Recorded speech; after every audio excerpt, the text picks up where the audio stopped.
columna y baluarte de la verdad, edificando con sana doctrina a la Iglesia de Cristo.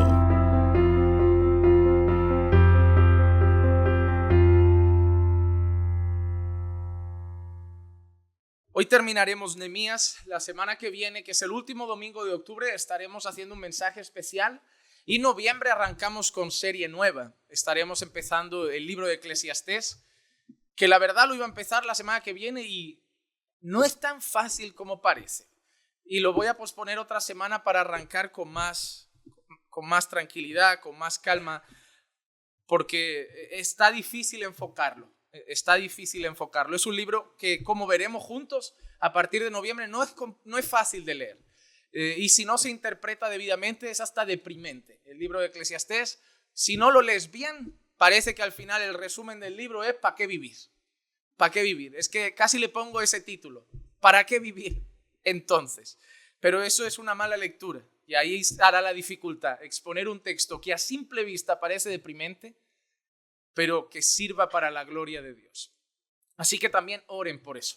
Oren por la nueva serie que empezaremos en noviembre. Hoy culminamos con Nehemías y me gustaría arrancar con un solo versículo antes de irnos al capítulo completo, que es el capítulo 13. Así que abran sus Biblias en Nehemías capítulo 13 y el versículo 6. Nehemías capítulo 13, el versículo 6. Y he querido titular, que podían ponerse muchos títulos a este mensaje, pero le he querido poner este: cuando no hay liderazgo. Cuando no hay liderazgo. Y el versículo 6 lo usaré de centro para luego entender todo el capítulo 13. Dice así: pero durante todo este tiempo yo no estaba en Jerusalén, porque en el año 32 de Artajerjes, rey de Babilonia, yo había ido al rey, pero después de algún tiempo pedí permiso al rey. Vamos a orar.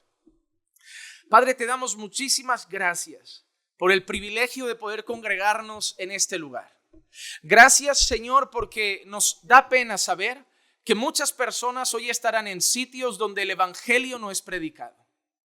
Da mucha tristeza saber que muchas personas hoy serán sus oídos receptores de mala predicación, de falsos maestros, debido al tiempo de tanta apostasía que vivimos. Pero somos agradecidos porque estamos en un lugar, Señor, donde tú nos das palabra, donde habla la Escritura, donde se abre tu palabra, se explica tu palabra y se aplica tu palabra a nuestros corazones. Por eso, Padre amado, te doy gracias por el privilegio de poder escuchar tu voz a través de tu palabra. Te pido, Señor, que nuestros oídos y corazones estén atentos a tu voz. Te pido, Señor, que no haya ninguna interrupción innecesaria en el culto, que quites de nosotros toda distracción, Señor, que pueda ser un tropiezo para recibir tu palabra, y que tu palabra hoy pueda ser sembrada en nuestro corazón, de manera que pueda dar fruto en nuestra vida. No solo instruyas nuestra mente, sino que profundices en nuestra alma con tu palabra. Úsame como un instrumento para predicar. Úsame como un instrumento para hablar a tu pueblo. Úsame como un instrumento para poder decir con convicción, así dice el Señor, y exponer las Escrituras. Y edifica hoy a tu iglesia como lo haces cada semana. Te lo pido en el nombre de Jesús. Amén, amén y amén. Hermanos, nosotros llevamos ya 13 capítulos recorridos con Nehemías, en una historia que la palabra más grande y quizás significativa de todos los temas ha sido restauración. A lo largo de todos los capítulos hemos visto la restauración de unas murallas que se habían caído. Hemos visto la reconstrucción de unas puertas que habían sido quemadas. Hemos visto la restauración de la vida espiritual de un pueblo que había abandonado a Dios. Hemos visto a los sacerdotes volver a su lugar, a los levitas empezar a trabajar, a los cantores levantar alabanzas, a la ciudad llenarse de personas, al pueblo volver a la ley de Dios, a los enemigos quedar detrás de los muros y volver a levantar una ciudad que por causa del pecado había sido desolada. Habíamos aprendido a lo largo de los diferentes capítulos que el pecado tiene graves consecuencias. El motivo por el cual esa ciudad estaba destruida no era la casualidad. El motivo por el cual esa ciudad estaba destruida no era solo el poder de los enemigos. El motivo por el cual esa ciudad estaba destruida era porque el Señor había dejado a su pueblo en manos de sus enemigos por causa de su pecado. El Señor estaba disciplinando a su pueblo y asimismo nos disciplina a nosotros, porque el Señor al que ama como a un hijo lo disciplina como un padre disciplina a un hijo. No debemos olvidar que el pecado sigue teniendo consecuencias. Hay una interpretación muy errada de algunos textos y es el pensar que Jesús pagó por nuestros pecados y eso significa que ya podemos pecar, que nada pasa porque Jesús pagó. Hermanos amados, el salario del pecado sigue siendo la muerte. El que peca se sigue volviendo esclavo de su pecado. El que peca entristece al Espíritu Santo. Se acaba volviendo insensible en las cosas espirituales. Se acaba enfriando en las cosas de Dios y acaba pagando las consecuencias. Que Jesús nos haya redimido del poder del pecado, que Jesús nos haya redimido de la esclavitud al pecado, no significa que el pecado no tenga consecuencias. Y si a día de hoy un hijo de Dios peca, tendrá consecuencias. Y la disciplina del Señor con toda seguridad podrá ser sobre su vida. Muchos hijos de Dios han mordido el polvo durante un tiempo, lo han llamado prueba, lo han llamado dificultad, pero muchas veces ha sido disciplina por su pecado. Hay una costumbre de pensar que cuando el hijo de Dios sufre, siempre es una prueba. Y no es así. A veces hay pruebas y a veces hay consecuencias. Y debemos ser honestos, no todo lo difícil de nuestra vida son pruebas. No todo lo difícil de nuestra vida es una obra del Señor que quiere probar y fortalecer nuestra fe. Muchas veces son las consecuencias de haber dado la espalda a Dios. Y el Señor está tratando con nuestra vida, no con una prueba, sino con disciplina amorosa del Padre amado, para seguir trabajando con nuestro corazón y transformando nuestro carácter. Cuando nosotros vimos todos los capítulos de Nehemías, al final estuvimos viendo incluso la alabanza. El pueblo, después de haber restaurado las murallas, después de haber levantado las puertas, después de haber restaurado la vida espiritual, haberse vuelto a la ley de Dios, si lo recuerdan, incluso hicieron un pacto, un compromiso: Señor, guardaremos tus mandamientos, no nos juntaremos con los extranjeros otra vez, haremos esto, respetaremos el día de reposo, volveremos a dar nuestros diezmos para la obra, volveremos a cuidar del templo. Habían hecho un pacto, lo había firmado el gobernador, lo habían firmado los sacerdotes, lo habían firmado los levitas, lo había firmado todo el pueblo, y al final acababan cantando acciones de gracia, júbilo, alegría, gozo, y hasta ahí podía haber acabado la historia. Para mí, Nehemías quizá hubiera sido mejor si acababa la semana pasada, la otra. Para mí, Nehemías quizá hubiera sido mejor si hubiera terminado en el capítulo 12, porque el capítulo 13 parece que es un final amargo, parece que es un final triste, pero es bueno que termine así. ¿Saben por qué? Porque los finales tristes nos enseñan mucho. Porque estamos acostumbrados a los cuentos, y los cuentos suelen tener finales felices. Estamos acostumbrados a las historias de ficción que suelen tener finales felices. Pero no es la realidad. La realidad es que no siempre los finales son felices. Y el día de hoy vamos a ver al pueblo hacer cosas muy diferentes a las que habían hecho.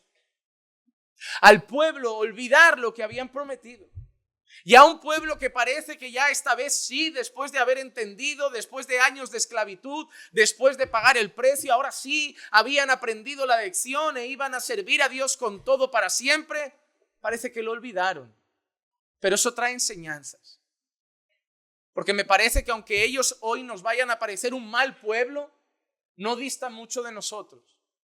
Que el Señor nos saca a veces de un pozo oscuro, que parece que hemos aprendido la lección, que parece que ahora sí vamos a orar, leer la Biblia, congregar con regularidad, vamos a firmarnos en el Señor, vamos a consagrarnos al Señor, y un tiempecito después quedó en palabras. Nos olvidamos de nuestras promesas al Señor, nos olvidamos del bien que recibimos y volvimos a las mismas cosas.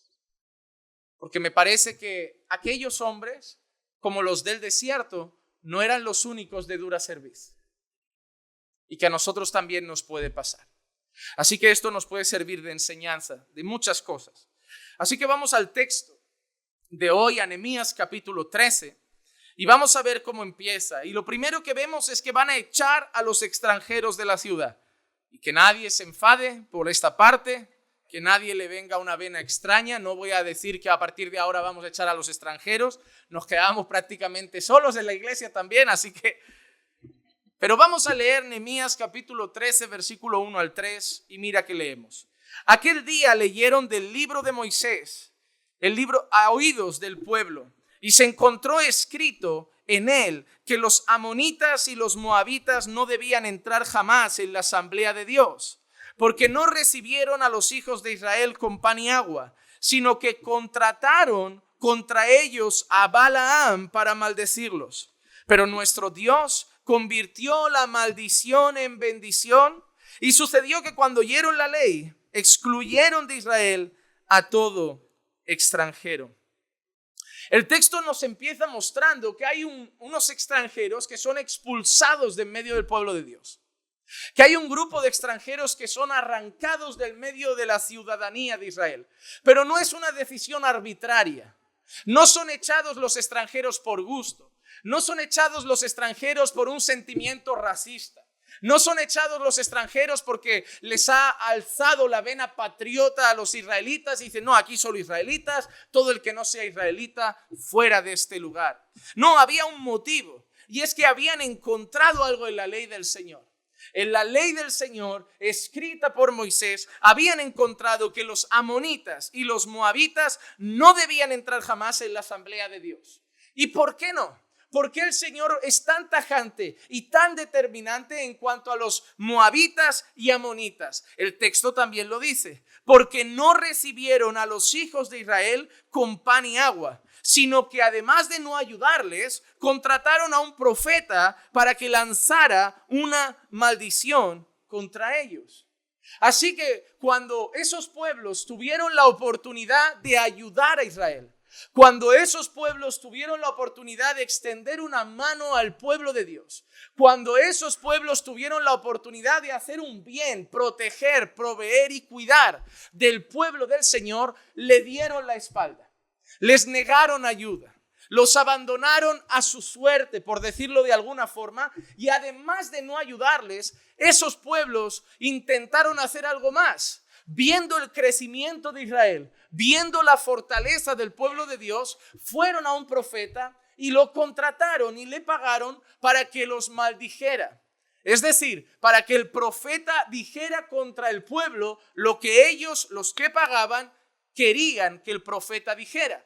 Pero el texto nos muestra que Dios le dio la vuelta a la historia y trató al revés la maldición, dándole vueltas y volviendo bendición contra su pueblo. Eso nos recuerda a lo que pasó en Números capítulo 22 y el versículo 6, donde leemos: ven ahora, te ruego, y maldíceme a este pueblo, porque es demasiado poderoso para mí. Quizá pueda derrotarlos y echarlos de la tierra, porque yo sé que a quien tú bendices es bendecido y a quien tú maldices es maldecido.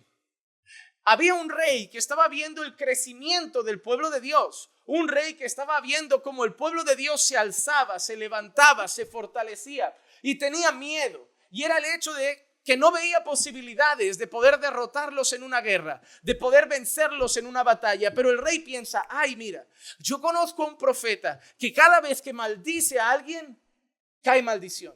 Y cada vez que bendice a alguien, cae bendición. Y fueron a buscar a ese profeta y le pagaron y lo contrataron para que lanzara una maldición contra el pueblo de Dios. Pero hay dos cosas que ese rey no sabía. Número uno, que los profetas de Dios solo hablan de parte de Dios. Y que si cuando el profeta bendecía, había bendición. Y si cuando el profeta maldecía había maldición, es porque Dios había determinado bendecir o maldecir a un pueblo. Ellos pensaban que en la palabra del profeta estaba el poder. Ellos pensaban que en la palabra del profeta estaba la posibilidad de bendecir y en la palabra del profeta estaba la posibilidad de maldecir. Por eso ellos decían, sabemos que a quien tú bendices es bendecido y a quien tú maldices es maldito. Hermanos, ¿no les suena parecido a aquellas personas que hoy creen que en su palabra pueden lanzar bendición o pueden lanzar maldición? ¿No les suena parecido a aquellas personas que creen que ellos tienen poder para bendecir y para maldecir? ¿No les suena parecido a aquellas personas que creen que hay ciertos ungidos del Señor que cuando declaran bendición hay bendición y cuando declaran maldición hay maldición? Porque la misma confusión que tenía ese rey la tienen muchos hoy, pensando que la bendición y la maldición están en nuestra boca. Pero ellos no sabían que la bendición y la maldición no dependía del profeta, dependía del Señor. Y cuando contratan a ese profeta para maldecir al pueblo y al final el profeta accede, porque al final los profetas falsos, ¿qué hacen? Tú les das dinero y ellos te profetizan lo que tú quieres escuchar. ¿O no funcionan igual a día de hoy? Vamos a hacer una campaña que viene un profeta americano. Dale ofrenda, vamos a levantar una ofrenda porque el pobrecito ha viajado, no se puede ir de manos vacías. Venga, ¿y qué va a decir ese profeta americano? Te va a profetizar casa, te va a profetizar coche, te va a profetizar un gran matrimonio, te va a profetizar éxito, te va a profetizar salud. Porque cuando tú firmas el cheque, los falsos profetas dicen lo que tú quieres que digan. Tú pones el dinero, yo solo pongo las palabras. ¿Qué quieres que diga? Que te va a ir bien, firma el cheque. Y yo lo digo. Pero hermano, eso es un engaño. Porque ellos contrataron al profeta. El profeta accedió a hacer lo que tenían en mente hacer. Pero al final, quien decide bendecir y maldecir, solo es Dios. Y cuando el profeta dice, ok, vamos a maldecir al pueblo, el texto nos ha enseñado que el Señor le dio la vuelta y el profeta acabó bendiciendo al pueblo. ¿Por qué? Porque así lo quiso Dios. Hermano, deja de pensar que si tú dices yo te bendigo, va a haber bendición. Y si tú dices yo te maldigo, va a haber maldición. Miren, ustedes todos juntos podrían ponerse de acuerdo ahora y a la de 3, 1, 2 y 3 decir, te maldecimos, Pastor Juan Manuel. Yo seguiré siendo bendecido con toda clase de bendición espiritual en las regiones celestiales en Cristo Jesús. Pueden maldecirme, pueden matar un gallo negro, encender un puro o hacerme vudú. Yo soy bendito en Cristo. No me importa lo que haga el brujo, no me importa lo que haga el hechicero, no me importa que me haya mirado un tuerto, que me hayan echado un mal de ojo, no me importa que alguien me esté haciendo vudú en su casa, clavando clavos en una foto, que 4 brujas se reúnan por la noche. Soy bendito en Cristo. Y yo no entiendo cómo hay creyentes que viven asustados con esas cosas. Ay, pastor, que me han dicho que hay una bruja que la tiene contra... ¿Y qué? Deja a la bruja tranquila. Deja a la bruja irse al infierno con sus hechizos, que vaya matando gallos. Ya se las verá con los de Greenpeace y esta gente. Estamos bajo las alas del Altísimo. Vivimos a la sombra del Omnipotente. Aquel que es de Dios, el maligno no lo toca. Yo no temo plaga.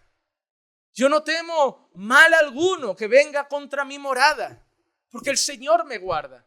Y si me llegara a tocar algo, como tocó a Job, es porque sé que mi Dios así lo ha querido. Así que si algo me llega a tocar, no es porque el poder de Satanás ha superado el poder de Dios. Es que por algún motivo soberano de Dios ha querido permitirlo. Y en ese caso, levantaré mis manos y diré, Dios dio, Dios quitó, bendito sea el Señor, porque Él gobierna nuestra vida. Así que lo primero que hacen es echar a los extranjeros porque había una norma. Pero recuerden, ellos habían desobedecido un mandato. Deuteronomio 23:3, Dios dice, ningún amonita, ni moabita, entrará en la asamblea del Señor. Ninguno de sus descendientes, hasta la 10ª generación, entrará jamás en la asamblea del Señor. Ninguno de sus descendientes entrará jamás en la asamblea del Señor. Y si los echaron, ¿por qué era? Porque estaban allí. Habían desobedecido al Señor. El Señor no es un Dios racista que dice que hay que echar a los extranjeros, pero el Señor había puesto una ley y no se estaba cumpliendo. Amonitas, moabitas estaban en medio del pueblo y Dios había determinado que no debían estar ahí. Hermano, hay una cosa que pasa aquí y la quiero comentar. Muchas veces hay mandatos de Dios que no nos entran en el corazón. ¿Por qué, Señor? ¿Qué culpa tienen los nietos del mal que hicieron los abuelos? No importa. Si el Señor ha dicho que ni ellos ni ninguna generación debía estar en Israel, se hace. Es como cuando Dios dice: mira, rey, ve a ese pueblo y mátame a todo el mundo. Pero no solo a los reyes y a los soldados y a los hombres adultos.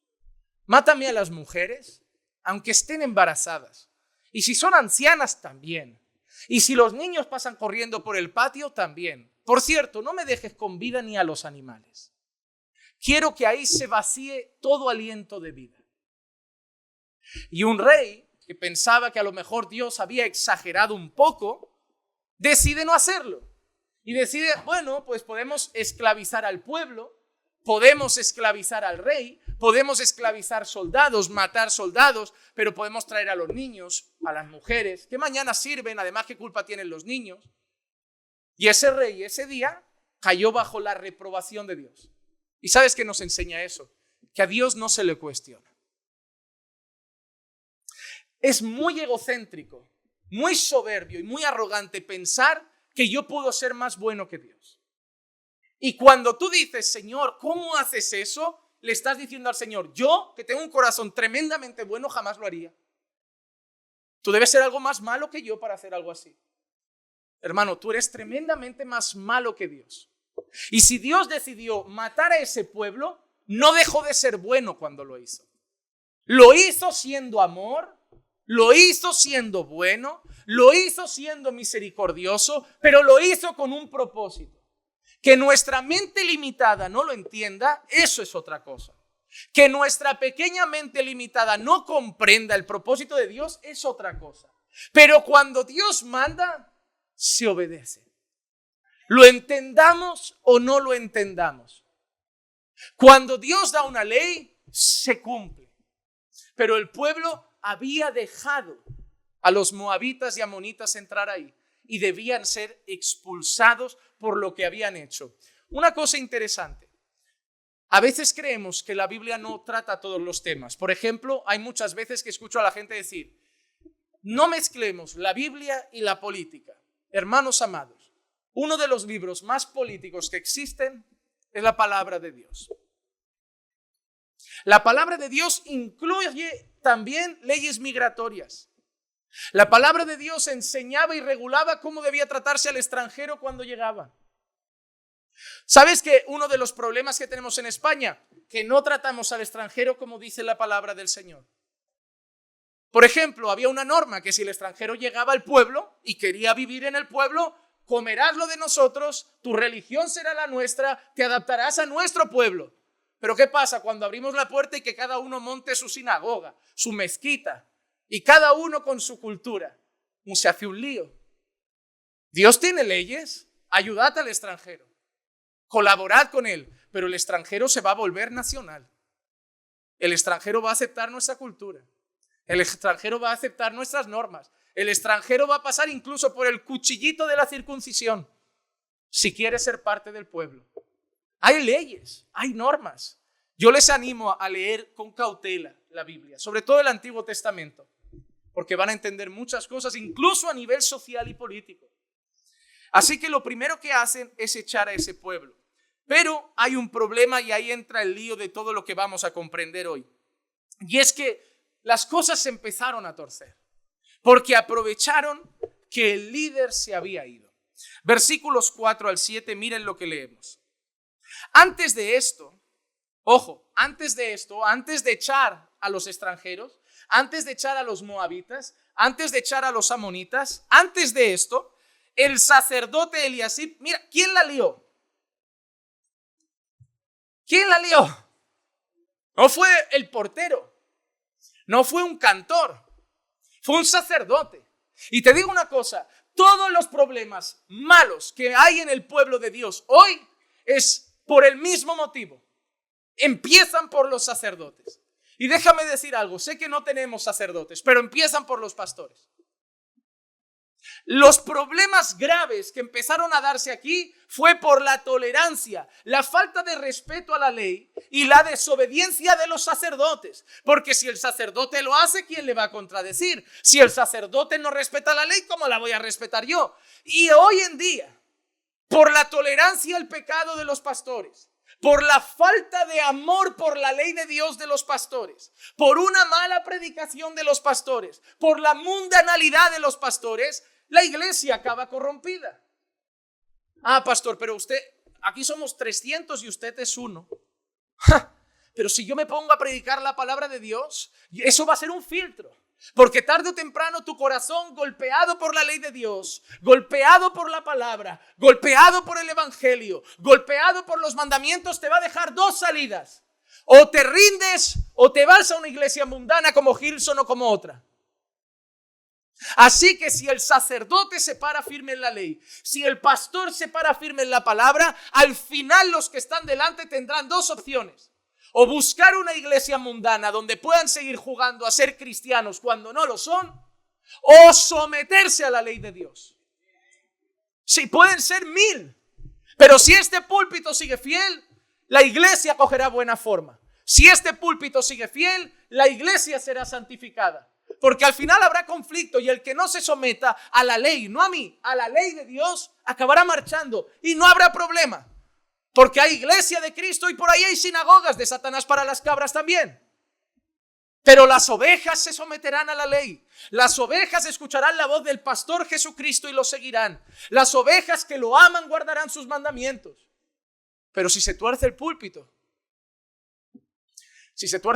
¿qué pasa con las ovejas que quieren palabra? ¿Qué pasa con las ovejas que se están desnutriendo? Se acaban yendo. Pero las cabras se quedarán felices y vendrán más cabras. Hermano, todo empieza por el púlpito. Todo empieza por aquí arriba. Hemos visto la restauración de Israel, pero ¿quién estuvo al frente? Nehemías. El pueblo seguía a Nehemías, escuchaba a Nehemías, obedecía a Nehemías. No como si fuera él Dios, pero como si fuera un siervo de Dios, y él puso las cosas en orden. Pero Nehemías veremos que ya no está. Mira qué pasa. Antes de esto, el sacerdote Eliasib, encargado de los aposentos de la casa de nuestro Dios. ¿Encargado de qué? De los aposentos de la casa de nuestro Dios, no cualquier casa, no cualquier piso. Pero hay un dato con este sacerdote. Era pariente de Tobías. ¿Le suena el nombre Tobías? ¿Le suena el nombre Sanbalat? ¿Le suena? Eran amigos. Querían el bien.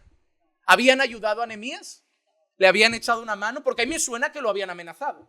A mí me suena que querían entrar y dice, cualquier momento llegamos aquí, os matamos mientras dormís. ¿Qué había hecho el sacerdote? Es que es mi primo. Ya sé, pastor, que Tobías estaba mal, pero es mi hermano, es mi primo. Nunca pongas la sangre de esta tierra por encima de la sangre de Cristo. Nunca. Honra a tus padres. Ama a tus hermanos de sangre, a tu hermana, a tu hermano, ama a tus primos, ama a tus tíos, sé luz. Pero nunca deshonres a Dios por honrar a un familiar. Dios tiene que ir primero. No importa qué clase de parentesco se vea. Amo a mi padre, amo a mi madre, amo a mi hermana, amo a mi cuñado, amo a mis sobrinos. Pero si eso entra en conflicto con Dios, Dios va primero. Y si hay que dejar padre, madre, esposa, esposo, hijos, hasta nuestra propia vida, por Cristo se tiene que dejar. Él va primero. No hay nada peor que cuando te encuentras cristianos que toman decisiones basadas en el parentesco. Porque no las han tomado espiritualmente, las han tomado emocionalmente. Y el corazón es engañoso. No tomes las decisiones pensando emocionalmente. Toma las decisiones pensando espiritualmente. Y pueden ser dolorosas. Algunos veremos la gracia de Dios con familiares que respetarán nuestras creencias. Pero hemos conocido en algunos viajes personas que ya no les hablan sus familiares. Personas que ya no tienen contacto con sus seres queridos por causa de sus creencias. Pero Dios tiene que ir primero. No significa que no oremos por ellos. Hay que orar por ellos. Ojalá se conviertan al Señor. Pero Dios va primero. Era pariente de Tobías. Y mira qué hizo. Le había preparado un gran aposento. ¿En qué casa? El que odiaba al pueblo de Dios. El que había buscado la ruina del pueblo. El que quería destruir la restauración ahora estaba durmiendo en la casa de Dios. Y no en cualquier sitio. Donde anteriormente se colocaban las ofrendas de cereal, el incienso, los utensilios y los diezmos de cereal, del mosto y del aceite prescritos para los levitas, los cantores y los porteros y las contribuciones para los sacerdotes. Ole, no había otro sitio para meter al enemigo.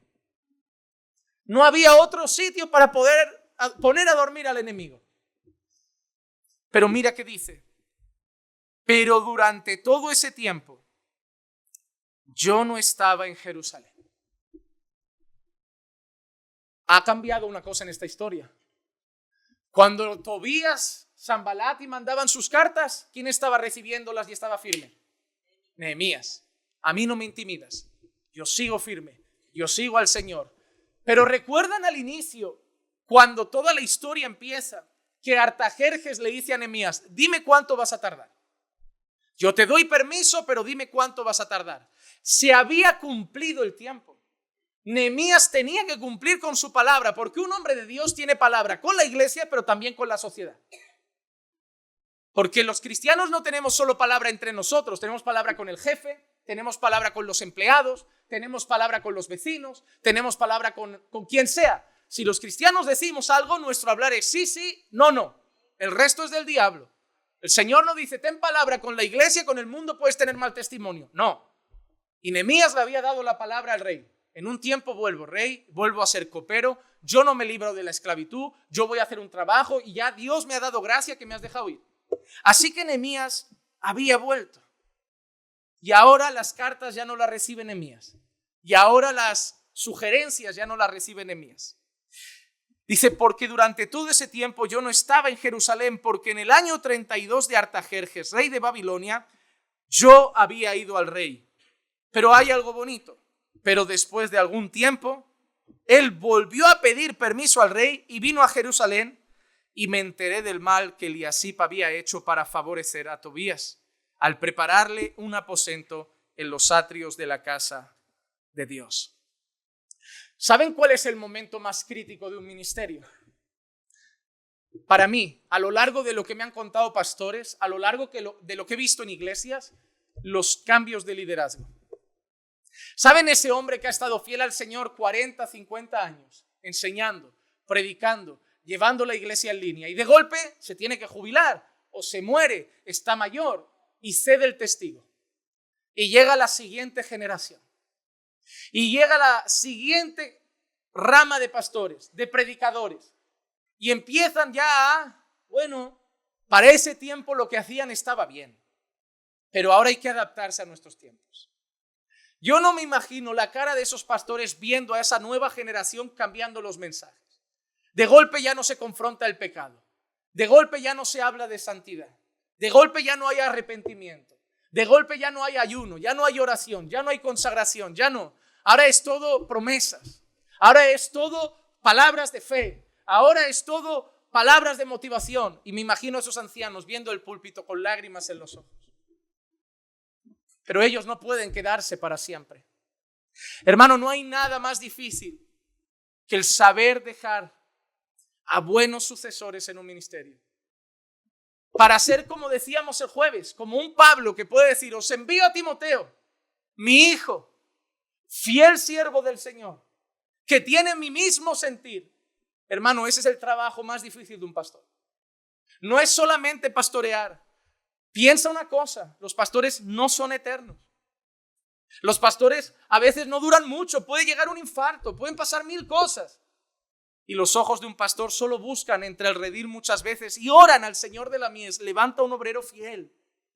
Que cuando nosotros un día tengamos que salir por esa puerta, sepamos que la iglesia sigue igual o más santa. La iglesia también tiene que hacer su parte. La iglesia también tiene que poner frenos si algo se empieza a torcer. Porque aquí la cosa se empezó a complicar cuando, y Nehemías lo dice, pero en aquel tiempo yo no estaba en Jerusalén. Ahora no, porque la iglesia ha madurado. Pero cuando nosotros viajábamos al principio del ministerio, ese domingo faltaba media iglesia. Cuando viajábamos al principio del ministerio, ese domingo la gente se levantaba, ruido, un irrespeto. Y algunos se levantaban y con mucha razón decían, es que no hay que respetar la iglesia porque está el pastor, hay que respetar la iglesia por el Señor. Y tienen razón. Pero eso lo saben los adultos, los maduros. Los niños pequeños, cuando papá no está en casa, hacen circo. Los niños pequeños, cuando papá no está en casa, toman malas decisiones. Los niños pequeños, cuando papá no está en casa, invitan a quien no podían invitar, comen lo que no podían comer, ven en la tele lo que no podían ver.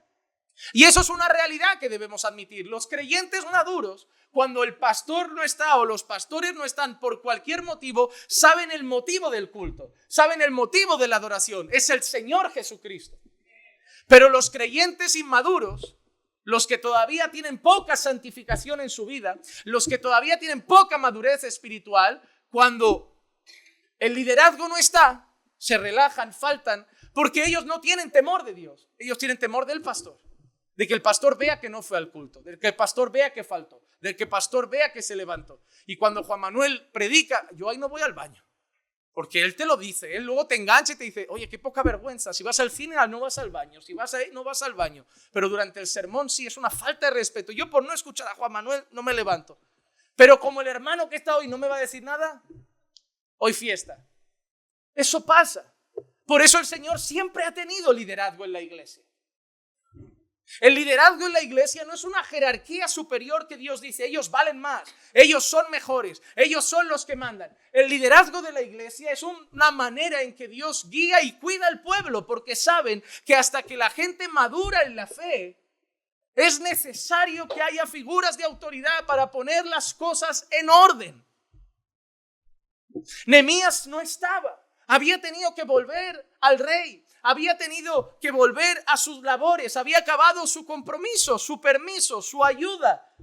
Y en cuanto el líder se fue, la primera norma, no metáis amonitas y moabitas en el pueblo. No, en pueblo no, voy a meter al enemigo en la casa de Dios. Hermano, da mucho miedo dejar el pueblo. Da mucho miedo dejar la iglesia.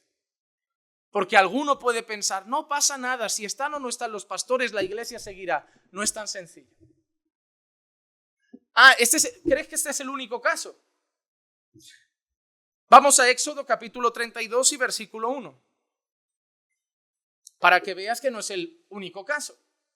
Cuando el pueblo vio que Moisés tardaba en bajar del monte, la gente se congregó alrededor de Aarón. Y Aarón no era cualquiera. ¿Quién era Aarón?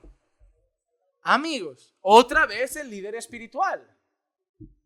Se congregó alrededor de Aarón y le dijeron, levántate, haznos un Dios que vaya delante de nosotros. En cuanto a este Moisés, ya no es Moisés nuestro pastor.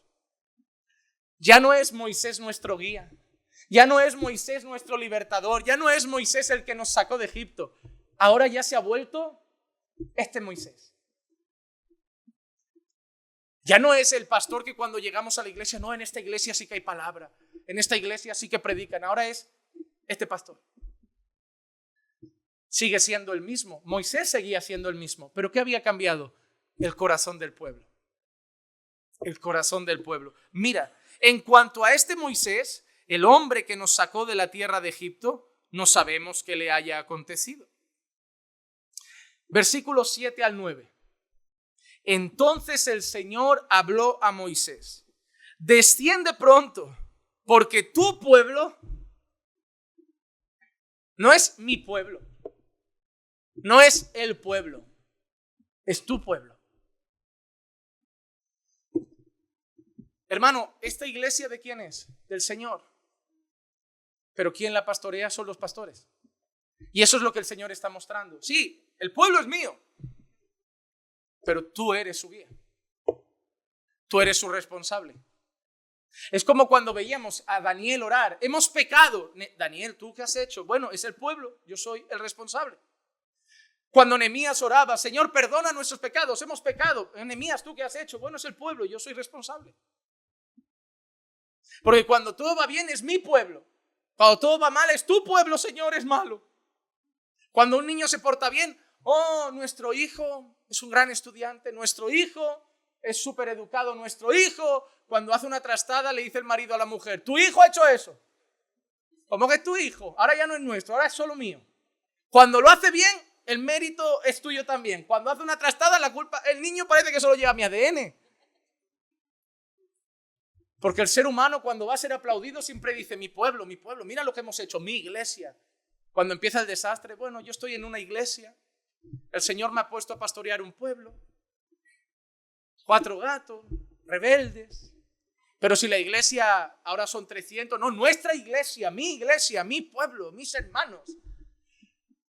Hermanos, esta iglesia debe ser la tuya cuando seamos 300 y esta iglesia debe ser la tuya si nos quedamos 30. Mientras haya palabra, nuestro compromiso no es con las cantidades. Nuestro compromiso es con el Señor y con su pueblo. Pero mira qué le dice Dios: tu pueblo que sacaste de la tierra de Egipto se ha corrompido.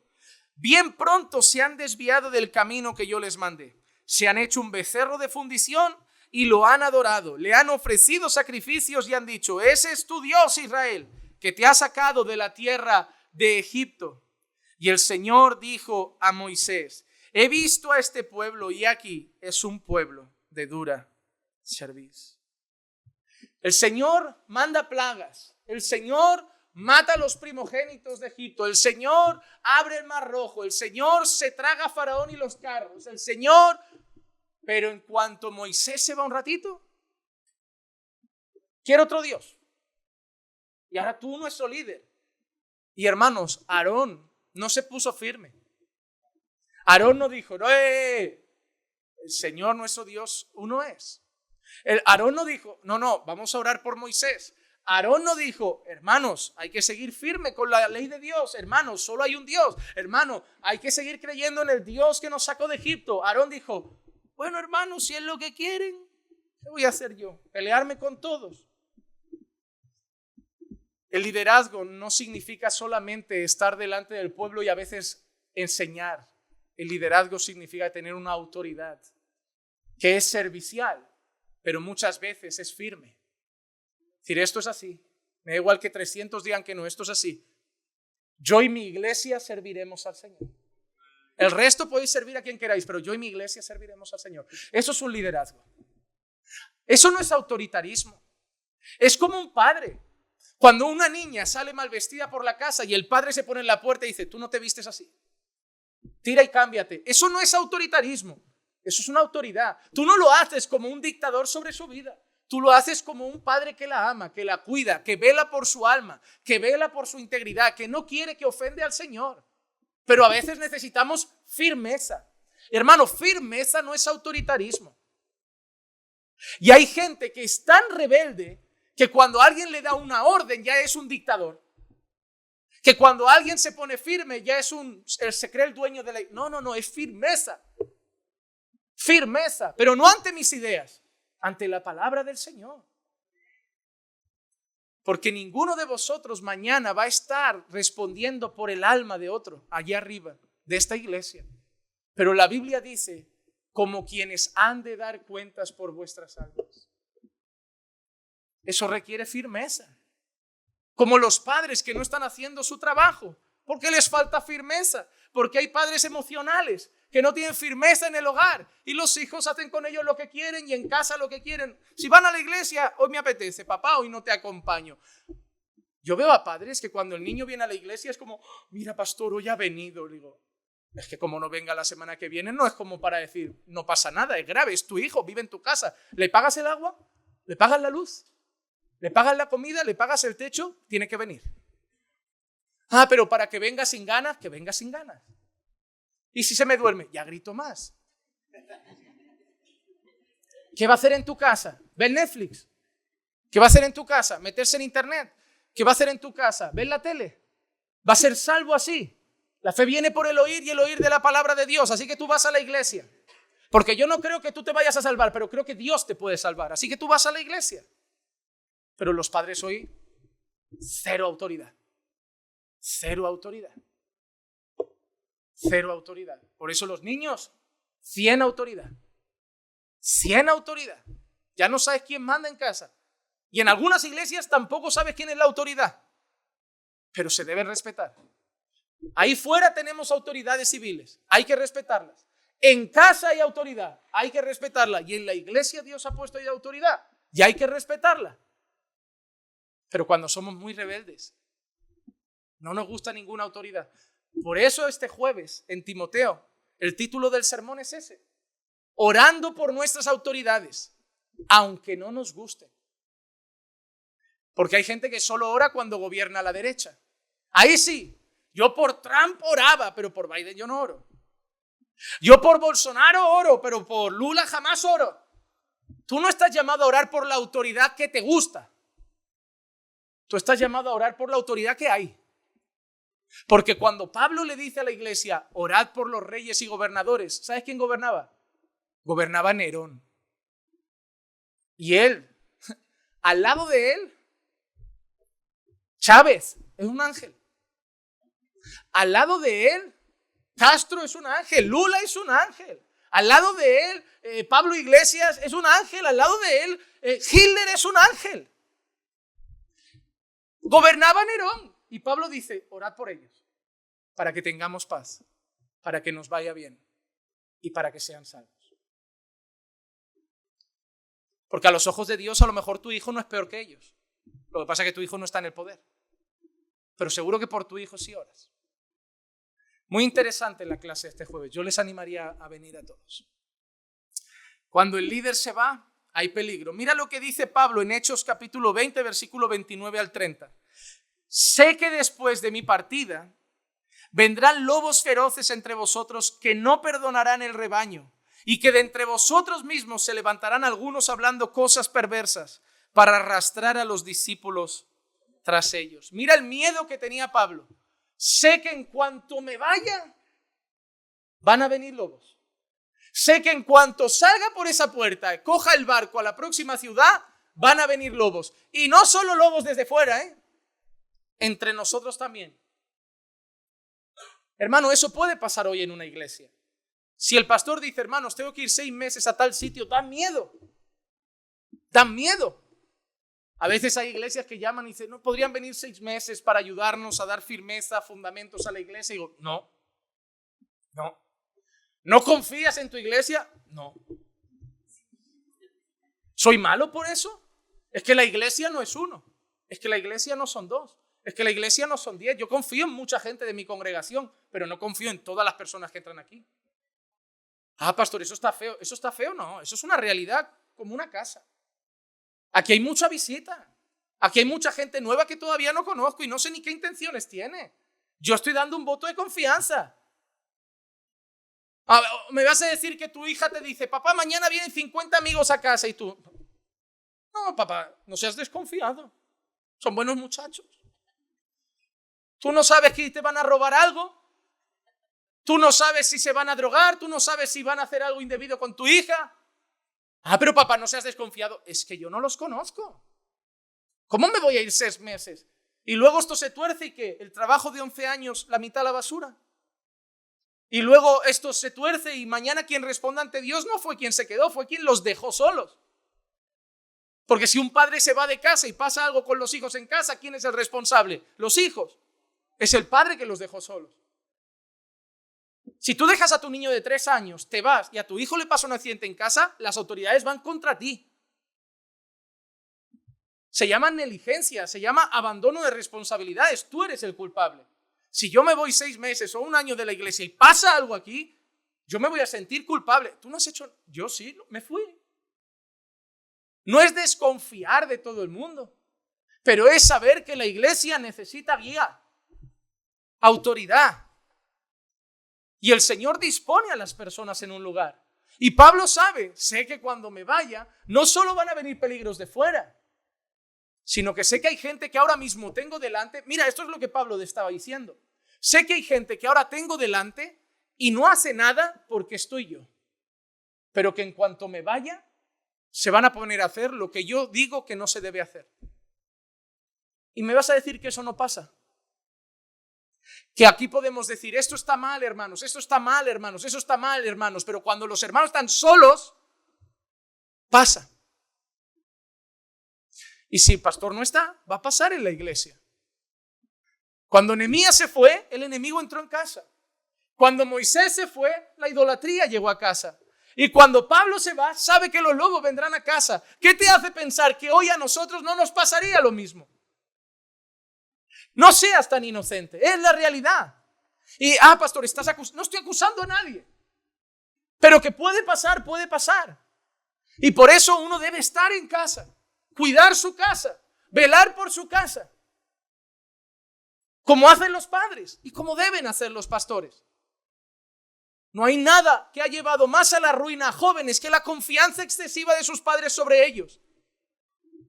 ¿No confías en tu hijo? No confío en mi hijo. ¿Y qué tiene de malo? No significa que sea peor que el tuyo. Lo que pasa es que mi hijo tiene 15 años y va a querer hacer lo que todos los hijos de 15 años están haciendo. Mi hijo no es diferente. Mi hijo no es mejor. Mi hijo no es un santo. Y aunque le he inculcado buenos valores, cuando tenga una sociedad entera diciéndole, fúmate un cigarrito, fúmate un porrito, bébete un cubata, lo va a hacer. Y no me fío de dejar a mi hijo solo. Y no me fío de dejar... Pastor, ¿cómo yo no dejaría a mi hijo pequeño en casa de mis primos o mis tíos durmiendo? ¿No te fías ni de tu familia? Casi todos los testimonios que tengo de abusos vienen de casa. Mi hijo no dormiría en casa de los tíos. Pero no digo que lo vayan a hacer, pero ni me voy a arriesgar. Ese va a dormir en su casa. Puede ir, jugar con sus primos, yo estaré por ahí, pero tiene casa para dormir, tiene cama para dormir. El confiar en la gente es no reconocer algo que la Biblia dice. Están muertos en delitos y pecados. Van detrás de sus pasiones. Si tú y yo que tenemos a Cristo luchamos con el pecado, imagínate los que son esclavos. No te fíes de tu hijo. No te fíes de nadie. No significa tratar mal a la gente. No significa despreciar a la gente. Significa ser consciente de las cosas que pasan en un mundo caído. Y velar para que no pasen con los míos. Pastor, yo no sé, a lo mejor dejaba a mi hijo dormir toda la vida en casa de sus tíos y nunca le pasaba nada. Pero yo no me arriesgo. ¿Y si pasa? ¿Cómo lidio con un hijo que ha sido abusado del resto de su vida? Puedo arruinar su futuro, puedo arruinar su emocional, puedo arruinar su carácter, puedo arruinar todo su desarrollo y su madurez. Y quien lo puso ahí a dormir, cuando me decía, no quiero ir a casa del Tito, no me gusta. ¿Pero por qué? Si el Tito te quiere mucho. Pero yo quiero quedarme en casa. Ya, pero tengo que ir a trabajar. Tu Tito dice que él te puede cuidar. No, papá, no quiero ir. Que sí, hijo, que vayas. Que el Tito te quiere. Y luego lo dejas y en cuanto sales por la puerta, el Tito empezará a decir, vamos a jugar. Pero no le digas nada a papá, que papá no va a entender nuestro juego. Pastor, eso solo pasa en las películas. No, yo leo testimonios cada año en el curso de membresía y cada año leo algunos así. ¿Crees que en esta iglesia hay una persona de la que han abusado? En esta iglesia te aseguro que más de 10, 15 personas de las que han abusado. Y es un porcentaje muy alto. ¿Y por qué no preguntamos en esas calles? Si hubiera una cámara que pudiéramos ver en cada casa de España, solo de España, sería peor que cualquier película de terror. Si viéramos lo que pasa en secreto en cada habitación, lo que se hace en secreto en cada casa, nos daría miedo la población en la que vivimos. Pero no podemos ignorar esa realidad. Hay gente mala en la calle y hay gente mala en la iglesia. Y no puedes dejar el pueblo que Dios te da para cuidar solo. Moisés tuvo que ir con Dios y se lió. Nehemías tuvo que volver con el rey y se lió. Pablo tiene que salir y sabe que se va a liar. Así que a veces sí, a veces no queda otra y hay que ir. Porque Pablo no dice, pues me quedo. Él tenía que ir. Pero no puede ser una opción que uno tome a la ligera. Si hay que ir, se va. Y oraremos para que el Señor los guarde. Y oraremos para que alguien sea firme y se mantenga. Pero no debe ser la primera opción que elegimos. Porque hay peligros. Nuestra lucha no es contra carne ni sangre, sino contra principados, contra potestades, contra huestes espirituales de maldad en las regiones celestiales. El enemigo odia a la iglesia y va a esperar un momento para destrozar la iglesia que con tanto trabajo y esfuerzo, con la palabra, la predicación y la oración, el Señor ha levantado en medio de nosotros. Hermano, está creciendo esta obra y tenemos un Tobías que no quiere y tenemos un Sanbalat que no quiere. Y van a intentar entrar en casa para desmontarlo. Hermano, ayuda a tu iglesia a que Sanbalat y Tobías no entren. Cuando estéis en la intimidad y algo se tuerza y parezca la cara de Tobías o Sanbalat, frénalo. No, esto aquí en esta iglesia no. En esta iglesia no. En esta iglesia no, porque también es tu iglesia. También es tu iglesia. Pero Nehemías vuelve y Nehemías empieza a limpiar la inmundicia. Versículos 8 y 9. Esto me desagradó mucho, por lo cual arrojé todos los muebles de la casa de Tobías fuera del aposento. Nehemías llega y ¿qué es lo primero que empieza a hacer?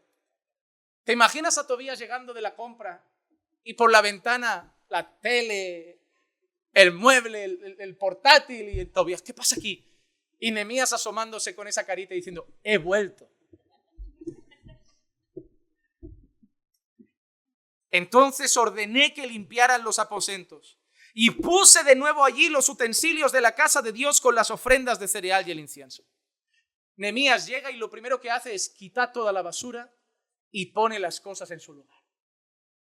Porque ¿qué tiene que hacer un pastor? ¿Qué tiene que hacer un líder? ¿Qué tiene que hacer un padre de familia? Un pastor en una iglesia. Quita basura y pone orden. Quita basura y pone orden. Si voy a una casa de vosotros y no hay orden, no es culpa de los hijos, no es culpa de nadie más, sino de los padres de familia. Nehemías llega y toma las riendas de lo que debe hacer. Todos los muebles de Tobías fuera. Esta gente no puede estar aquí. Y yo mismo voy a poner otra vez los utensilios de Dios en su lugar. Mira qué hizo Moisés cuando vuelve. Éxodo 32:20.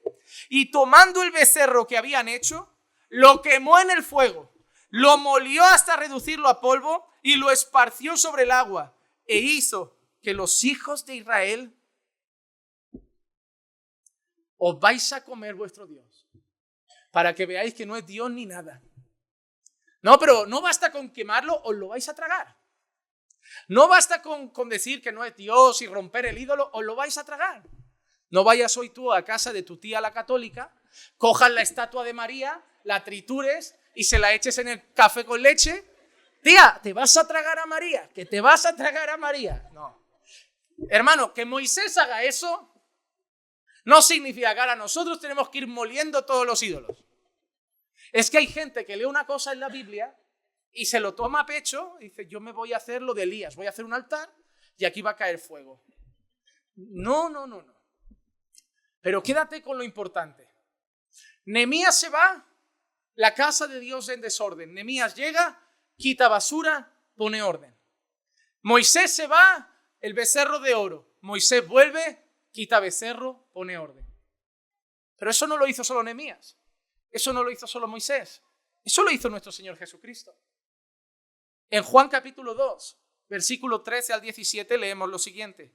La Pascua de los judíos estaba cerca y Jesús subió a Jerusalén y encontró en el templo a los que vendían bueyes, ovejas y palomas, que hoy sería a los que hacían primicias, pactos y cosas parecidas. Y a los que cambiaban dinero allí sentados y haciendo un azote de cuerdas. Creo que es la escena más de carácter más fuerte que podemos ver en toda la Escritura en cuanto a Jesús. Porque a Jesús siempre nos lo han presentado en toda la Escritura como alguien manso, y es verdad, es manso, y nos lo han presentado como alguien dócil, y nos lo han presentado como alguien de carácter apacible, pero en esta escena no lo parece. Una cosa, que Jesús haga esto no significa que deje de ser manso, pero cada momento requiere una actitud diferente. Hay momentos de consolar, hay momentos de abrazar y hay momentos de estar firme, sacar el azote de cuerdas y poderse zarandear a todo el mundo. ¿Sabes qué pasa? Que algunos pensáis que cuando alguien es correctivo, no ama. Y eso es una mala imagen de la corrección. Para unos, cuando alguien peca, amarlo significa mirar a otro lado, tolerarlo, fingir que no pasa nada. Para Pablo, amar significa entrégalo a Satanás para que aprenda a no blasfemar. ¿Tenéis una idea que esta cultura mundana de tolera, respeta, sé inclusivo, os ha metido en la cabeza y creéis que amar es aceptar cualquier porquería? Porque cuando hablamos de ciertos pecados, todo cambia con esta pregunta: ¿y qué harías si fuera tu hijo? Por ejemplo, el conocido predicador Dante Gebel, predicador por llamarlo de alguna manera, en una ocasión, hablando del pecado de la homosexualidad, dice: hablamos mucho de eso, pero hablamos en general, no le ponemos nombre. ¿Y si fuera tu hijo? Pues si fuera mi hijo, sigue siendo pecado igual. Si fuera mi hijo, tiene que saber que se sigue yendo al infierno igual como los que no son mis hijos. Si fuera mi hijo, tiene que saber que se tiene que arrepentir igual. Si fuera mi hijo, tiene que saber que eso en casa no se va a practicar. Ahí no va a entrar el novio, no va a entrar el amiguito, no va a entrar en casa, no. ¿Y sabes qué hijo te va a decir? No me amas, no me respetas, no me aceptas como... ¿No ves el discurso de siempre? ¿Y quién acaba sintiéndose mal? ¿El que peca o el otro? El otro. ¿Te has dado cuenta que el que peca acaba haciendo sentir al que quiere vivir en santidad como el fanático? Yo a veces he vivido de esa manera y yo no sé si a ti te ha pasado. Te hacen sentir mal, como si tú fueras el culpable por ser el que quiere ser recto a los ojos de Dios. Eres un intolerante por tu religión y tú te dices: uy, igual no estoy actuando con amor y acabas hecho un lío. Y acabas empezando a tolerar el pecado y tú dices: pero ahora ¿quién estoy fallando? Hermano, cuidado con esa voz mentirosa del diablo de creer que amar es tolerar, que amar es compartir, que amar es aceptar. No. No. ¿Quieres pecar? Yo no puedo hacer que no peques. Es una decisión tuya. Pero en mi casa no. Porque en mi casa se adora a Dios. En mi mesa se adora a Dios. En mi sofá se adora a Dios. En estas 4 paredes se han consagrado para el Señor. Y no es que no te ame. Repito la misma frase que te tienes que decir siempre. Es que amo más a Dios. Tu mujer tiene que saber que amas más a Dios. Tu hijo tiene que saber que amas más a Dios. Y yo sé que habrán cosas trágicas y dolorosas, pero eso no es amor. Porque el que ama de verdad quiere tu santidad, tu obediencia, tu honra a Dios, tu salvación. Hoy creen que el diablo ama más porque permite el pecado y que Dios es malo porque lo condena. No, hermano. Cuidado con esas voces. Mira qué hizo Jesús. Y haciendo un azote de cuerdas, echó todos fuera del templo, con las ovejas y los bueyes. Desparramó las monedas de los cambistas y vació las mesas. Y dijo a los que vendían palomas: quitad esto de aquí. No hagáis de la casa de mi padre una casa de comercio. Sus discípulos se acordaron de que está escrito: el celo por tu casa me consumirá. Una de las peculiaridades de los líderes espirituales es que el celo por las cosas de Dios les consume. Te vas a encontrar hasta gente en púlpitos que son muy relajados y muy tolerantes. Pero una de las peculiaridades de Jesús era el celo por las cosas de Dios. ¿Te has dado cuenta que cuando decían a Jesús, este lo hace por Belcebú, este lo hace por el diablo? Jesús no hacía cuerdas y pegaba golpes. ¿Sabes el pensamiento cuál es? De mí di lo que quieras, pero con las cosas de Dios no se juega. De mí habla, pero esto lo respetas. Hermano, ese debe ser el pensamiento de todo creyente. De mí di lo que quieras, pero lo de Dios es santo. Yo te puedo parecer intolerante o retrógrado, pero la casa de Dios se va a respetar. Porque Nehemías pudo empezar a tirar las cosas y gente pensar, Nehemías está siendo muy intolerante, está siendo muy bruto, está siendo muy irrespetuoso. Esto es la casa de Dios, no de Tobías. Pero Moisés, solo hay un Dios y no es este becerro. Pero Jesús, es que esto va bien para el templo, esto trae dinero. Tenían un proyecto pro templo también. No, vendamos empanadillas, hagamos esto, saquemos café al final, todo a €1, en 6 días ahorramos. Esto es la casa de Dios. Yo no creo en nada que consigamos con comercio, porque si lo conseguimos vendiendo, no podremos decir el primer día, esto nos lo ha dado el Señor. Yo quiero llegar a ese templo el primer día y poder decir, nos lo ha dado Dios.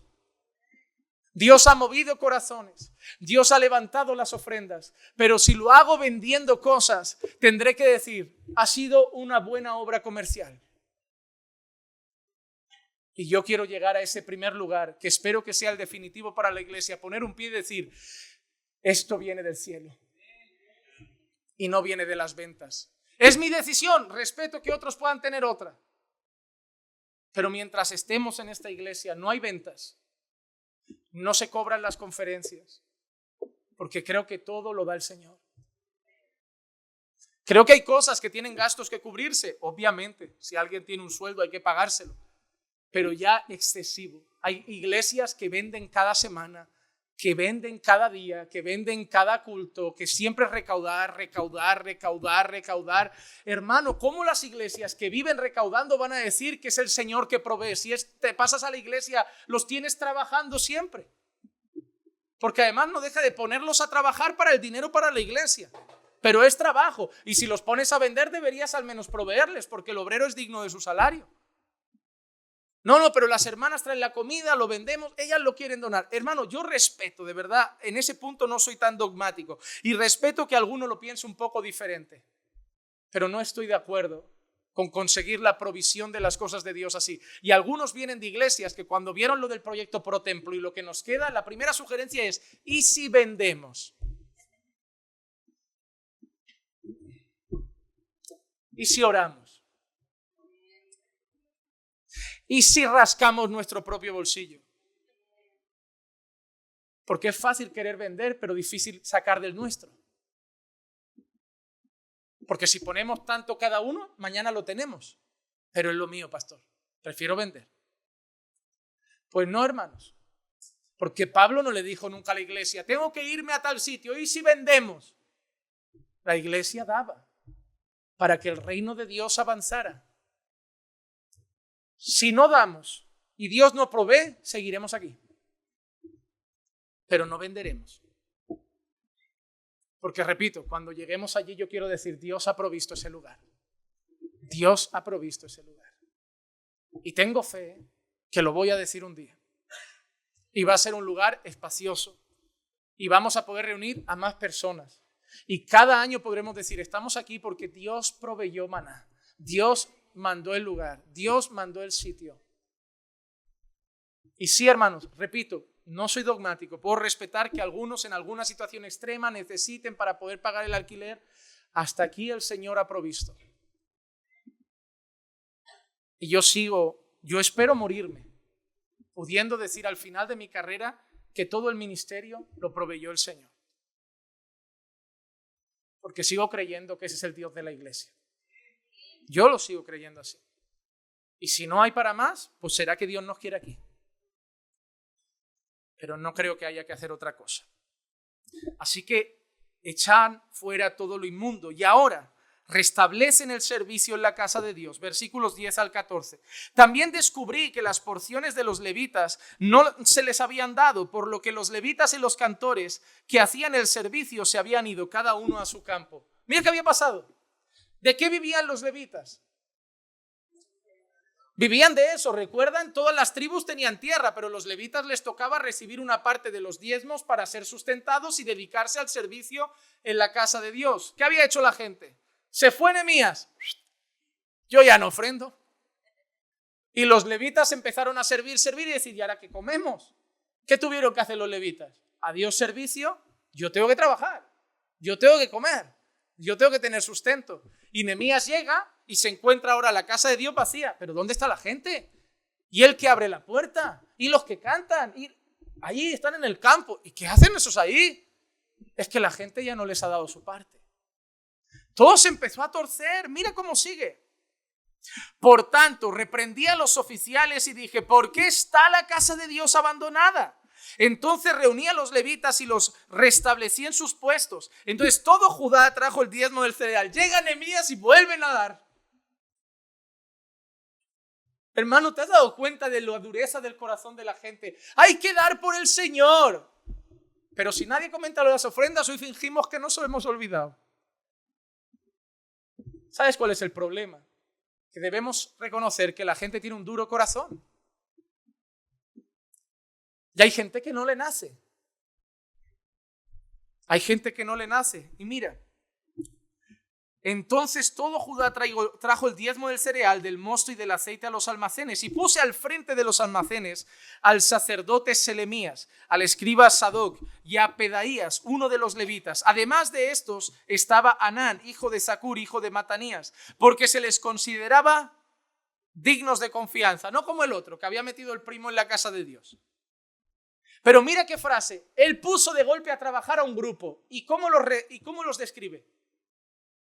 Se les consideraba, no dice que eran los que mejor hablaban, no dice que eran los que tenían a lo mejor más conocimiento, pero me he ido y el que se quedó ha metido al enemigo en casa. Así que hay una característica que necesito de los que sirvan aquí. Tienen que ser dignos de confianza.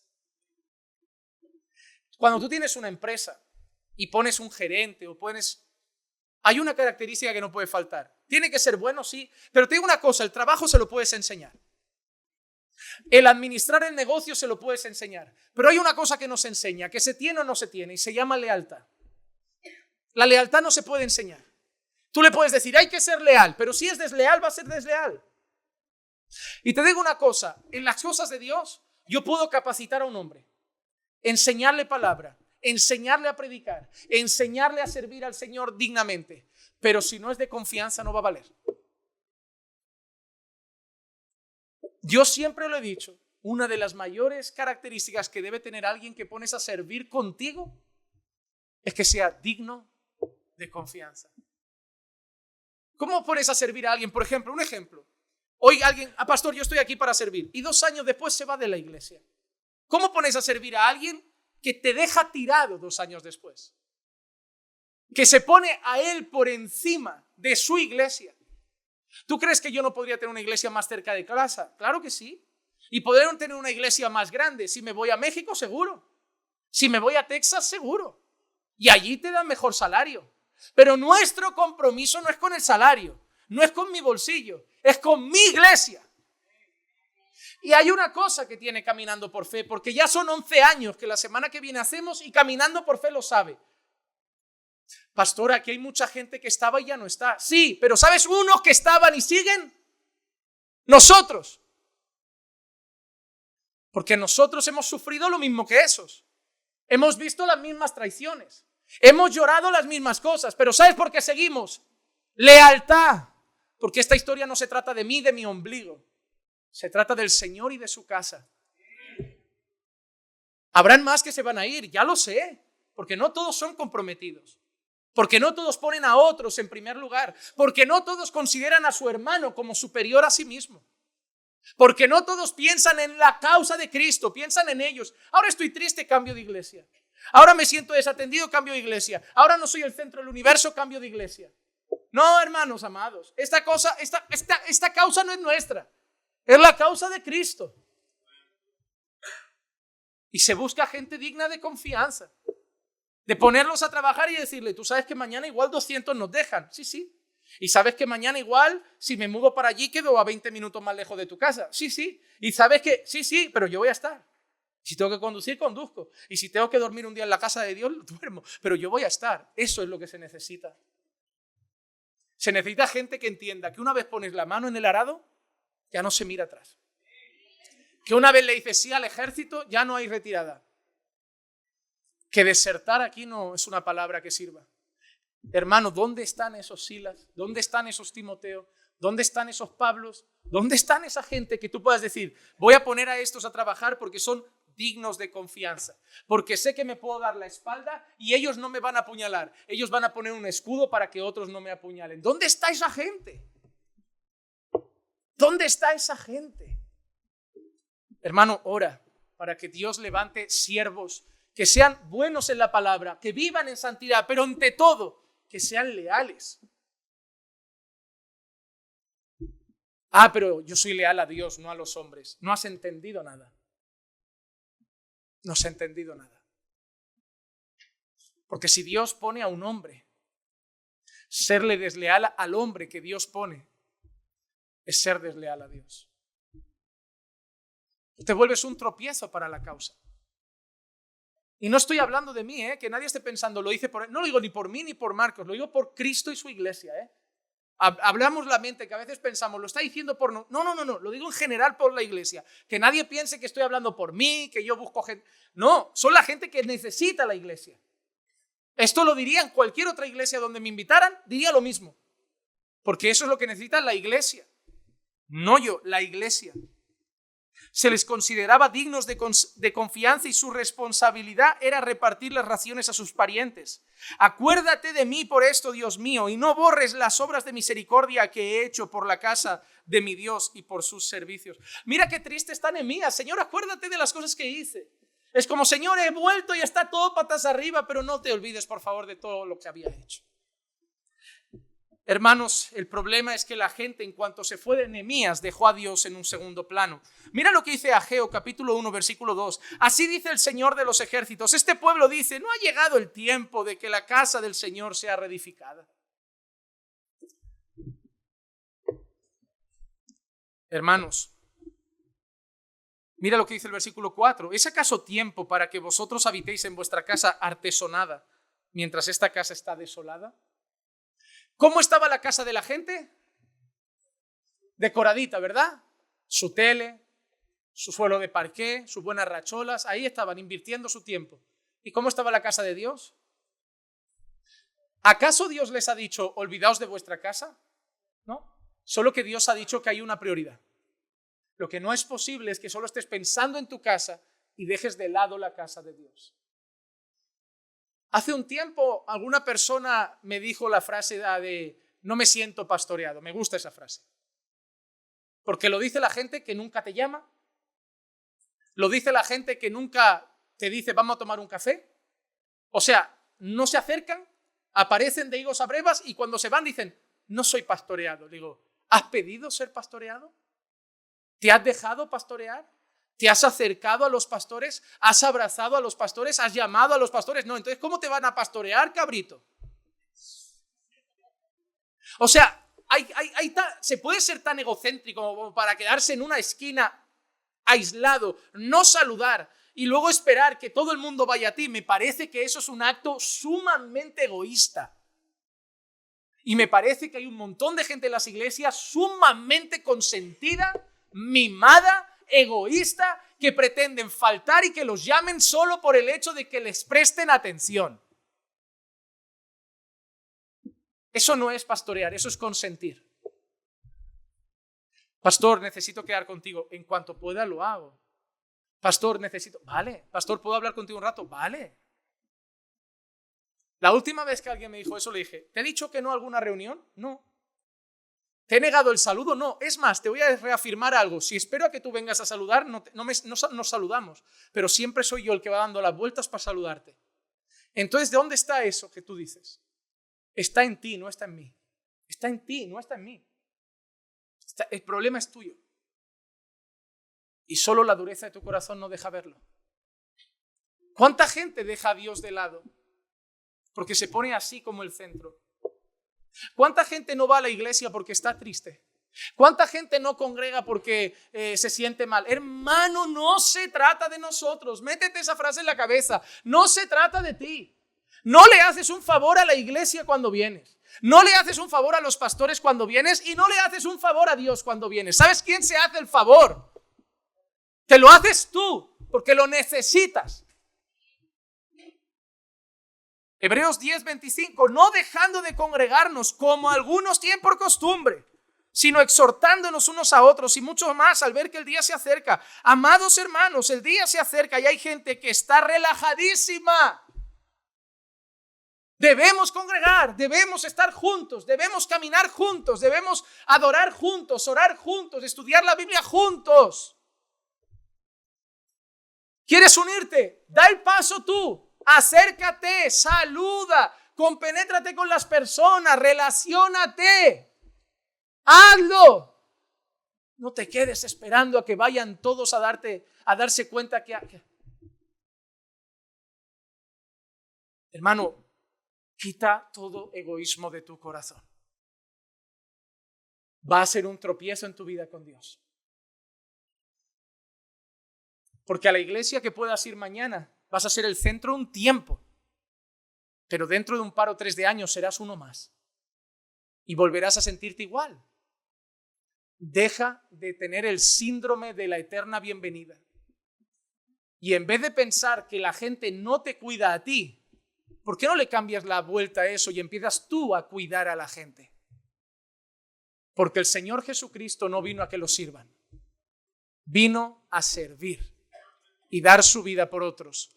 Y nos dejó ejemplo para que sigamos sus pisadas. Ve al hospital a visitar a un enfermo y no esperes que te visiten a ti. Ve a ayudar a un hermano y no esperes que te devuelva la ayuda. Hazlo incondicionalmente como el Señor Jesús lo hizo por nosotros. Porque si no vas a vivir amargado, esperando de los otros lo que tú les das. Y la iglesia no funciona así. La iglesia es amad incondicionalmente. Incondicionalmente. ¿Qué más restauró Nehemías? Porque también se estropeó otra cosa, la comunión y el compromiso con Dios. Versículos 15 al 22. Y ahora tengo que pegar un acelerón de 5 minutos. En aquellos días vi en Judá algunos que pisaban los lagares en el día de reposo. ¿Pisaban los lagares cuándo? En el día que no podían, debían estar consagrados al Señor. Y traían haces de trigo y los cargaban en asnos y también vino, uvas, higos y toda clase de carga y los traían a Jerusalén en el día de reposo.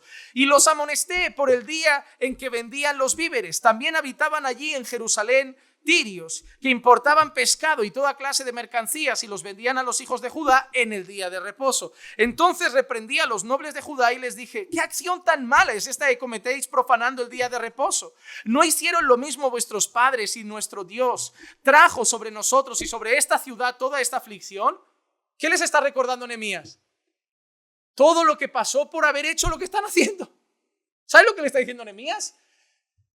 Todos los tiempos de esclavitud vino por esto y volvéis a lo mismo.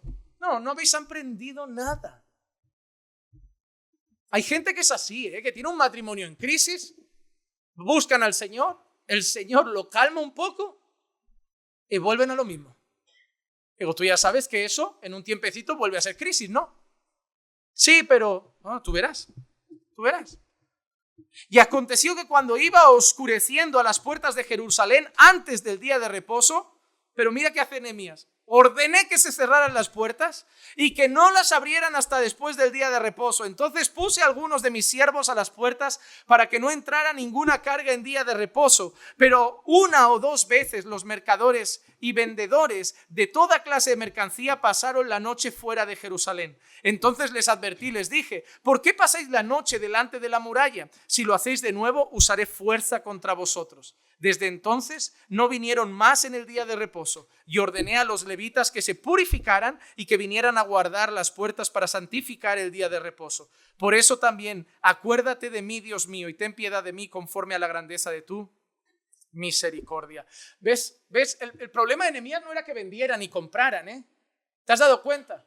El problema de Nehemías no eran los mercaderes que vendieran y compraran. ¿Cuál era el problema de Nehemías?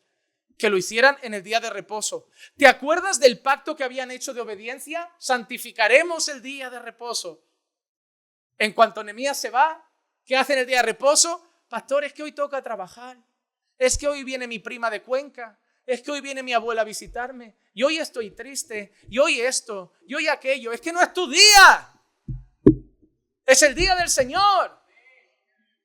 Hermano, recuerda eso cada día del Señor. No es tu día. Ni el de tu abuela, ni el de tu prima, ni el de tu perro, ni el del veterinario, ni de nadie. Es el día del Señor.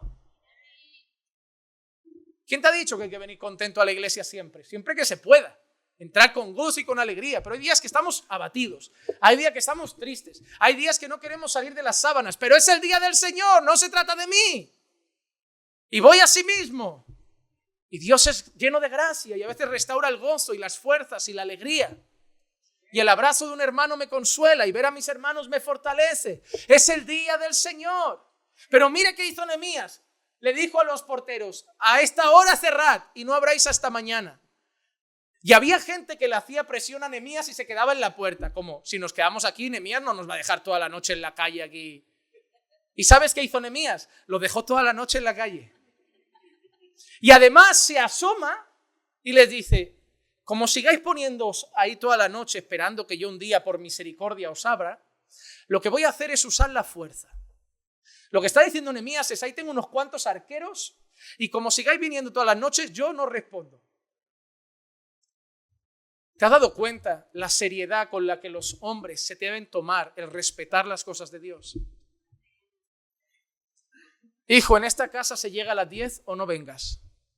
Y aparece el niño a la 1 de la mañana y la madre en pijama llorando. Ay, va, pero déjalo fuera. Pero Juan, ¿cómo voy a dejar al niño fuera? Que lo deje fuera. Pero Juan, ¿cómo? Que duerma ahí en el rellano, en la escalera, que le duela la espalda mañana. Pero Juan, ¿qué van a pensar los vecinos?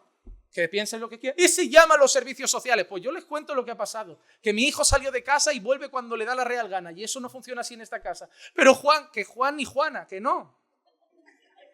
Que aquí no va por ustedes, hermano, no va por ustedes. Pero cuando la mamá abre la puerta a las 2 de la mañana, ¿sabes qué le está diciendo al hijo? Siempre voy a ceder. Algo que dije en Almería, lo voy a decir hoy aquí. Mamás, especialmente mamás, porque los padres a veces son más duros, pero mamás, vuestros hijos saben que os pueden manipular emocionalmente. Y usan eso. No os van a pegar, ni os van a agredir, pero van a tirar de corazón. Pues si haces eso me voy de casa. Pues si haces eso no vas a ver al niño. Pues si haces... Y van a por el... Son malvados, ¿verdad? Porque eso lo hace alguien muy malvado. Privar a una abuela de un nieto, privar a una madre de un hijo, solo por rebeldía es algo muy malvado. Pero lo van a usar.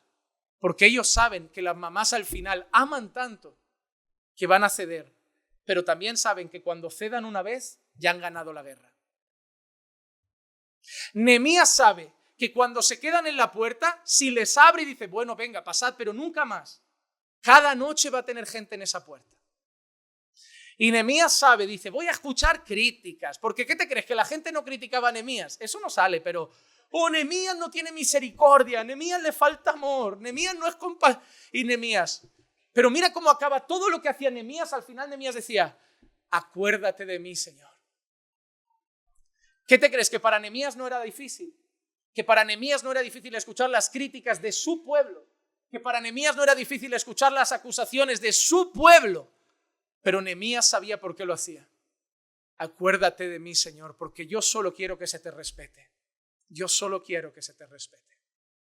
Cada vez que por algún motivo alguien ha cuestionado ciertas cosas que se han hecho en esta iglesia, miro al cielo y digo, Señor, yo solo quiero que se te respete. Me da igual. Yo los amo. Pero te amo más a ti. Pero te amo más a ti.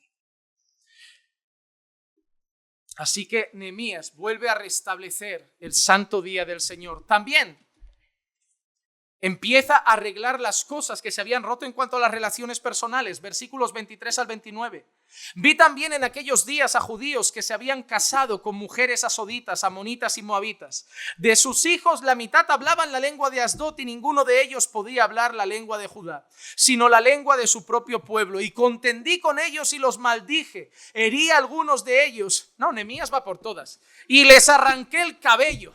No, pues yo voy a hacer lo de Nehemías aquí. Me voy a poner... Yo creo que la gente dice que soy duro, pero me voy a poner como Nehemías. Van a ver lo que es bueno. Agárrense el pelo, porque este hombre arrancó cabelleras. ¿Cómo que te has casado con una pagana? Tira para aquí, fuera pelo. No, tremendo. Y les hice jurar por Dios diciendo, no daréis vuestras hijas a sus hijos, tampoco tomaréis sus hijas para vuestros hijos, ni para vosotros mismos. No pecó por esto Salomón, rey de Israel. Sin embargo, entre tantas naciones no hubo rey como él, y era amado por su Dios. Y Dios le había hecho rey sobre todo Israel, pero aún a él le hicieron pecar las mujeres extranjeras. Y se debe oír de vosotros que habéis cometido todo este gran mal, obrando infielmente contra nuestro Dios, casándoos con mujeres extranjeras. Aún uno de los hijos de Joiada, hijo del sumo sacerdote Eliasib, era yerno de Sanbalat. Uno era el primo de Tobías, ahora aparece el yerno de Sanbalat. No solo los enemigos han entrado en casa, sino que se han casado con ellos. Y lo eché de mi lado. ¿Qué hizo? Seguro que muchos dirían, no tiene misericordia, hay que volver a poner al lado. Nehemías, fuera, fuera. Acuérdate de ellos, Dios mío, porque han profanado el sacerdocio y el pacto del sacerdocio y de los levitas. Amados hermanos, vimos en varios sermones el yugo desigual. Nehemías compromete a la gente, a partir de ahora nadie se casa con alguien que no sea judío. Y Nehemías se va, ¿y qué hacen? Extranjeras, extranjeros, hasta alguno se emparenta con Sanbalat. Hermanos, para que veas el panorama, y termino ya hoy, porque es el día final y quiero concluir ya y no extender Nehemías. Nehemías dijo, vamos a obedecer la ley. Desobedecieron el mandato de no meter a los amonitas y los moabitas. Nehemías hizo un pacto, vamos a guardar el día de reposo.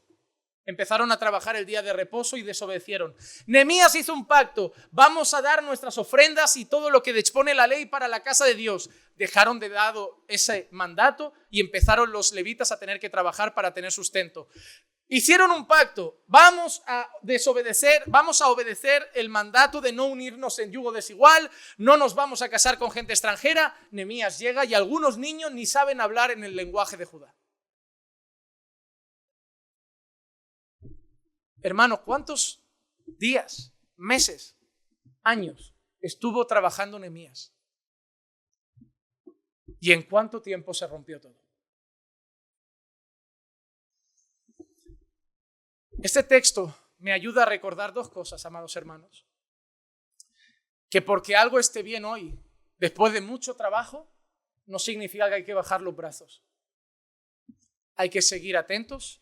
Hay que seguir trabajando y hay que seguir velando, porque el enemigo en muy poco puede destrozar tu matrimonio, en muy poco puede destrozar tu familia.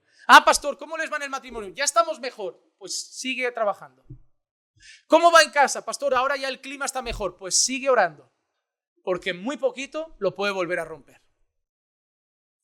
Pastor, ¿cómo va la iglesia? Hermano, creciendo, pues sigamos igual, nada de relajarse, nada de dejar de orar, nada de dejar de velar, porque en poquito el enemigo lo puede volver a romper. Número 2, amado hermano, que hoy estés bien con el Señor no significa que mañana vayas a estar siempre bien con el Señor. El que cree que está firme, cuídese de no caer. Porque mañana un pecado que hoy has vencido, si te relajas, lo puedes volver a cometer. Pero finalmente yo veo un líder que vive en la presencia de Dios. Versículos finales 30 y 31. Así los purifiqué de todo lo extranjero y designé oficios para los sacerdotes y levitas, cada uno en su ministerio, e hice arreglos para la provisión de la leña en los tiempos señalados y para las primicias. Y mira la última frase del libro de Nehemías. Acuérdate de mí, Dios mío, para bien. Es un grito de socorro. Ayúdame, Señor. Ayúdame, Señor. ¿Y sabes qué debe gritar todo siervo de Dios? Ayúdame, Señor. ¿Estás intentando restaurar tu casa? Ayúdame, Señor. Acuérdate de mí. Estamos intentando levantar una iglesia fiel y bíblica. Acuérdate de nosotros, Señor. Ayúdanos.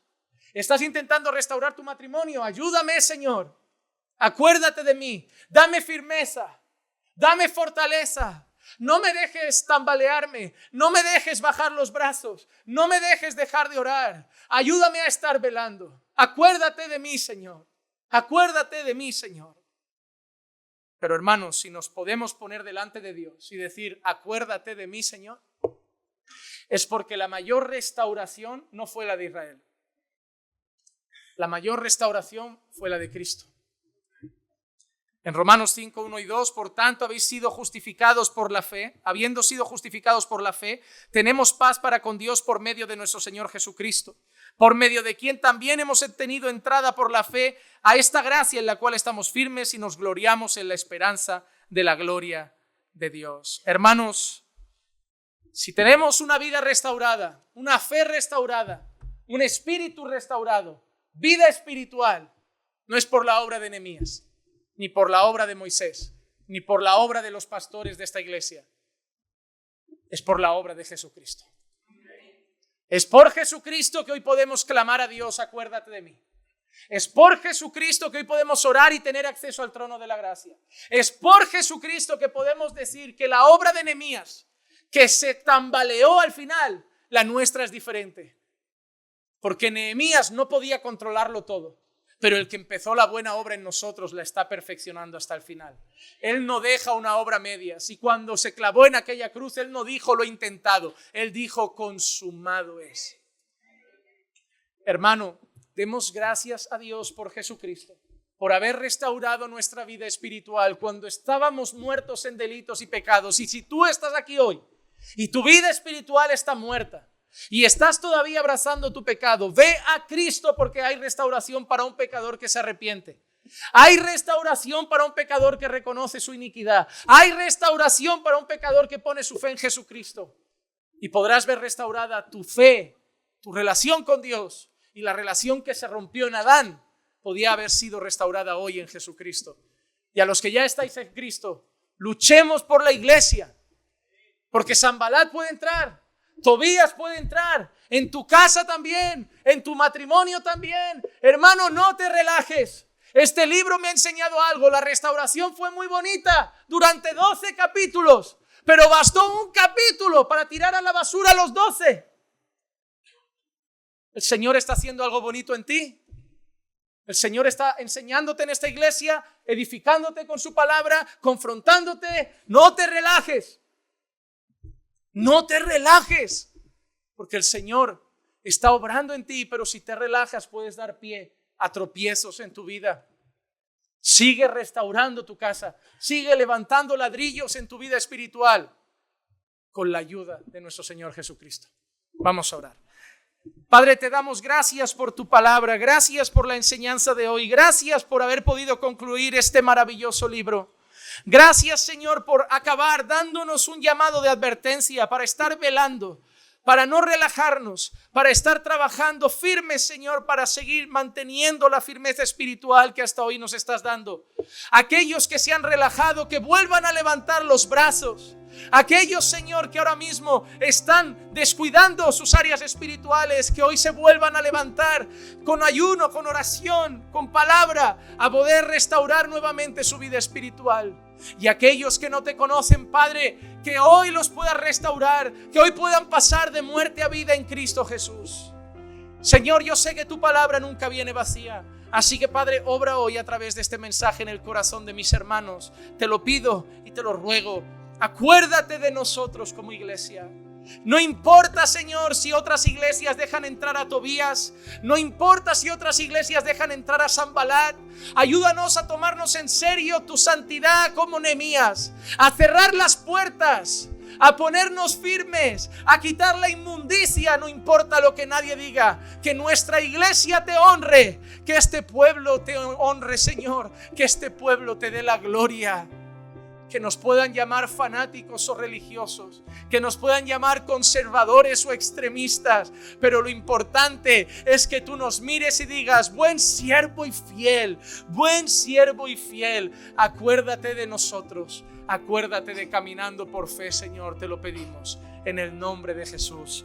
Amén, amén y amén. Estamos bendecidos, hermanos.